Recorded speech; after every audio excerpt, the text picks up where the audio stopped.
everyone, a good Wednesday afternoon. Forecaster Summer Schnellbach here on Valley News Now with a digital update to what we can expect for tonight, tomorrow, and Friday in regards to our severe thunderstorm potential.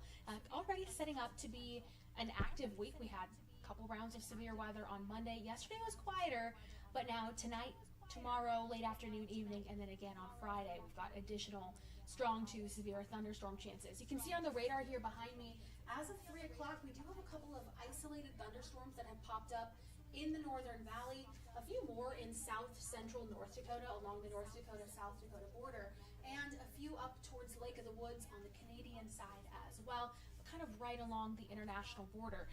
Tonight, we've got an isolated risk for the strong to severe thunderstorms, or a marginal risk, areas there in the dark green. Overall hazards for today, which runs through about 9 o'clock this evening, going to be large hail and damaging wind gusts. Quarter-size hail gusts to 60 miles per hour.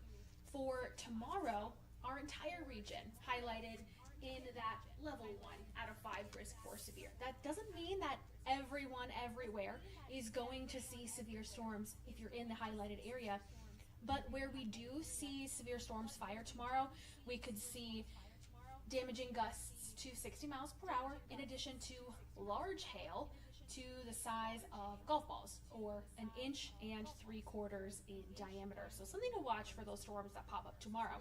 And then on Friday, notice yellow. That is a level 2 out of 5 risk for severe for nearly our entire region aside from southern Brown County.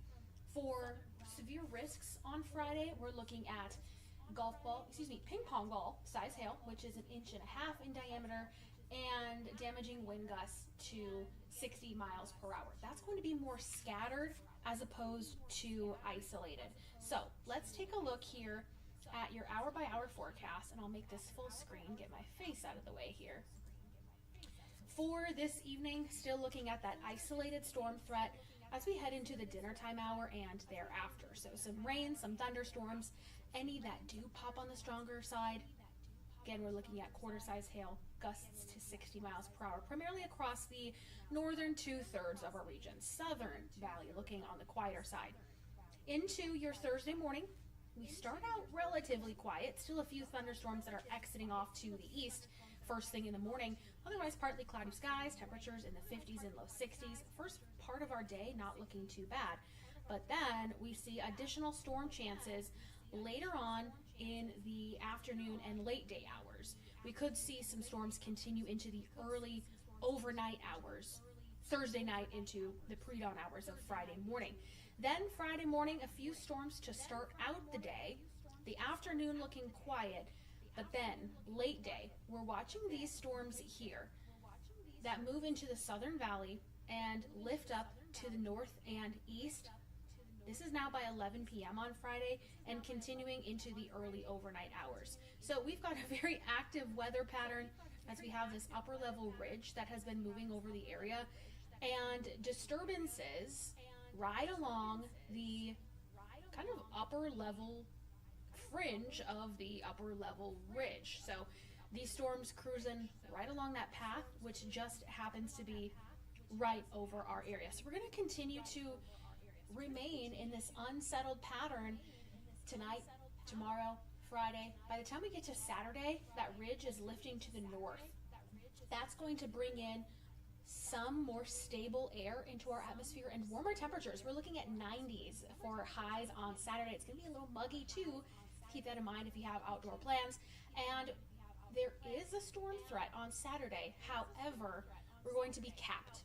And maybe you've heard us talk about an atmospheric cap before, but it's essentially a layer of warm air aloft that kind of inhibits storm growth. So that's going to be in place on Saturday. Will a front moving through be strong enough to break that? Not looking entirely likely, but we can't rule it out either. The better storm chance is going to be, again, tomorrow and Friday as well. Sunday, another muggy and warm day, temperatures again in the 90s, but the ridge moves off to the east. I guess that way is east. by the time we get to Monday. And then all of next week, temperatures looking to be in the 70s. So a lot to pay attention to weather-wise over the next handful of days. I've got your forecast on air on Valley News Live at 4 and again at 5:30. Chief Meteorologist Russ Thomas will be on at 5, 6, and 10 o'clock. And our intern meteorologist Jonathan will be in for 6:30 and 9 o'clock this evening. So hopefully you'll join us on air and stay tuned right here and on social media for updates as well as your Valley News Live weather app. Have a great evening.